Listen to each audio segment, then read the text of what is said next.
नमस्कार दर्शकों, शाम के 5 बज गए और वक्त है आपके पसंदीदा शो सत्ता के महासंग्राम का।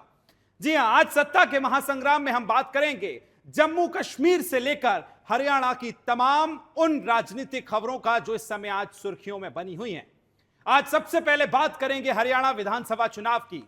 जी हां दर्शकों, आज हरियाणा विधानसभा चुनावों को अगर लेकर जिक्र करें तो चुनाव से जुड़ी सबसे बड़ी खबर यह आ रही है कि भजन गायक कन्हैया मित्तल, आप जानते होंगे शायद, जिन्होंने गाया है जो राम को लाए हैं हम उनको लाएंगे। यूपी जब चुनाव हुए थे उस समय बड़े सुर्खियों में आए थे कन्हैया मित्तल। आज उनको लेकर बड़ी सुर्खियां हैं, क्योंकि सुर्खियां इस बात की हैं कि वो कांग्रेस में शामिल हो रहे हैं। उनके एक बयान आया और उसके बाद बयान ने सुर्खियां बटोर ली हैं। उन्होंने कहा कि वो कांग्रेस से जुड़ रहे हैं, कांग्रेस से उनका मन जो है जुड़ रहा है। लेकिन इतना ही नहीं कहा है कन्हैया मित्तल ने, एक और बड़ी बात की है दर्शकों। बड़ी बात यह भी कही कि सारे राम विरोधी कांग्रेस में नहीं हैं। यह बात भी कन्हैया मित्तल ने कही है। वहीं कन्हैया मित्तल ने यह भी कहा कि अपने भजन जो वो गाया करते थे अब बहुत जल्द कांग्रेस के लिए भी वो गाने वाले हैं, ऐसा भी उनकी तरफ से कहा गया है। साथ ही आपको यह भी बताएं कि अब वो बीजेपी से नाराज बताए जा रहे हैं। अभी तक हालांकि कंफर्म नहीं हुआ है कि अब तक वो कब कांग्रेस से लड़ेंगे, कहां से लड़ेंगे, किस सीट से लड़ेंगे, लेकिन बड़ी सुर्खियां तो यही हैं कि नाराजगी के पीछे जो कारण सामने आए हैं उनके अनुसार यह भी बताया जा रहा है कि इस विधानसभा चुनाव में बीजेपी से चुनाव लड़ने के लिए टिकट मांग रहे थे, जिससे बीजेपी ने नकार दिया है। आपको यह बताएं, लेकिन अभी तक इस मामले पर बीजेपी की भी कोई प्रतिक्रिया नहीं सामने आई है। क्या कुछ उन्होंने कहा है जल्दी से आपको बता देते हैं और सुनवा देते हैं। चलिए देखिए, आपको यह भी बताते हैं कि वैसे तो उनके पास भजन इतने उनके फेमस हैं, उनके गानों की अगर बात की जाए तो लोग पहचान लेते हैं, पर आज ग्राफिक्स के माध्यम से भी मैं आपको बताने जा रहा हूं दर्शकों क्या कुछ मांग की थी और क्यों इस पूरे मामले पर सियासत जो है अब गर्म हो गई है। चलिए ग्राफिक्स के जरिए जानेंगे क्या कन्हैया मित्तल की मांग थी, बीजेपी से आखिर क्यों नाराजगी थी, कांग्रेस ने क्या कहा है। कौन है कन्हैया मित्तल? सबसे पहले समझिए, कन्हैया मित्तल भजन गायक हैं जो यूपी चुनाव जब हुए थे, जो राम को लाए हैं हम उनको लाएंगे, खाटू श्याम बाबा के भजन के लिए प्रसिद्ध हैं। आपने सोशल मीडिया पर देखा होगा कन्हैया मित्तल को, खाटू श्याम के सबसे ज्यादा वो भजन गाते हैं। और क्या है, मूल रूप से राजस्थान के श्री गंगानगर जिले से आते हैं। और खबरें दर्शकों ये भी चल रही थी कि हरियाणा चुनाव में टिकट की मांग कर रहे हैं। जो राम को लाए हैं गाने से ज्यादा प्रसिद्ध हुए थे। आपने रील सुनी होंगी, जब अयोध्या में राम भगवान की प्राण प्रतिष्ठा हुई थी उस समय इनका सबसे ज्यादा यूपी चुनाव में खूब इनका गाना जो है बजा था। अब हरियाणा में चुनाव को लेकर टिकट की मांग, ऐसा खबरें यह भी है कि चल रही थी।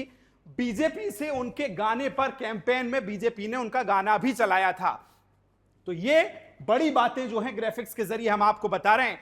बीजेपी से टिकट ना मिलने से नाराज मित्तल चल रहे थे। आपने देखा होगा यूपी के बाबा योगी आदित्यनाथ के साथ कई मंचों पर नजर आए थे, कांग्रेस में शामिल हो सकते हैं। उनका बयान जब आया है, सोशल मीडिया प्लेटफॉर्म पर भी उनका एक वीडियो इस समय ट्रेंड में चल रहा है दर्शकों। तो ये वो बड़ी बातें हैं जो कन्हैया मित्तल कहते आए हैं। चलिए अब आपको बताते हैं क्या कुछ उन्होंने कहा है, वो भी आपको सुनवा देते हैं।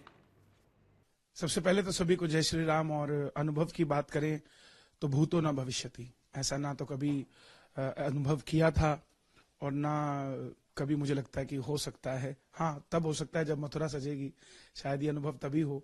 लेकिन आंखें झरझर आंसू बह रहे थे जब पहला पुष्प राम जी के चरणों में चढ़ा। हमने ऐसा प्रधानमंत्री नहीं देखा जो इतनी श्रद्धा से, इतनी भावना के साथ। तो आपने सुना क्या कुछ कन्हैया मित्तल कह रहे हैं। वो कह रहे हैं कि अब नाराजगी है। चलिए इस पर बात करेंगे, हरियाणा की और तमाम सियासत से भरी खबरों की भी बात करेंगे, लेकिन उससे पहले राजनीतिक विश्लेषक मेरे साथ मुकेश कुमार जी जुड़ गए, उनसे एक पहला रिएक्शन ले लेता हूं। मुकेश कुमार जी, लगातार आप पूरे हरियाणा विधानसभा चुनाव पर नजर बना के रखे हुए हैं। ऐसे में कल पहलवान विनेश फोगाट और बजरंग पुनिया का कांग्रेस में शामिल होना और उसके बाद आज कन्हैया मित्तल की ये जो बयान सामने आई है, कैसे देखते हैं आप? कितनी मजबूत होगी कांग्रेस इन दोनों के बयानों के बाद? देखिए, मैं आपको सबसे पहले ये बता देना चाहता हूं कि हरियाणा की राजनीति जो है गैर जाट और जाट लॉबी में चलती है। और स्टेटों के अंदर आप देखें कि चुनावों की जो गतिविधियां रहती हैं वो एकदम अलग रहती है, लेकिन हरियाणा के अंदर जाट और गैर जाट की राजनीति प्रभावी रहती है। दिनेश पुनिया, आप बात करें कि बजरंग पुनिया और कविता फोगाट, इन सब की अगर बात करें, इन्होंने कांग्रेस में ज्वाइन तो जरूर किया है, लेकिन कांग्रेस को इसका फायदा मिलेगा ये नहीं कहा जा सकता, क्योंकि चुनावों से पहले बड़े बड़े सेलिब्रिटी पार्टियों के अंदर जुड़ते हैं, बड़े बड़े अभिनेता भी जुड़ते हैं, बिल्कुल। बड़े बड़े राजनेता भी जुड़ते हैं, लेकिन उसका फायदा हर किसी को नहीं मिल पाता। आप इस चीज को बिल्कुल आप लास्ट के 10 साल के चुनाव हरियाणा के अंदर देखें, जिन्होंने पार्टी छोड़कर वो आए वो जीत नहीं पाए हैं। तो और अभी अभी जजपा पार्टी कई विधायकों ने त्याग पत्र दे दिया, कांग्रेस के अंदर भी कुछ नेता गए, कुछ भाजपा के अंदर आए, कुछ को टिकट मिला, कुछ को नहीं मिला, लेकिन वो जीत पाएंगे ये कहना संभव नहीं होगा। तो चलिए मुकेश जी, लौटूंगा आपके पास। एक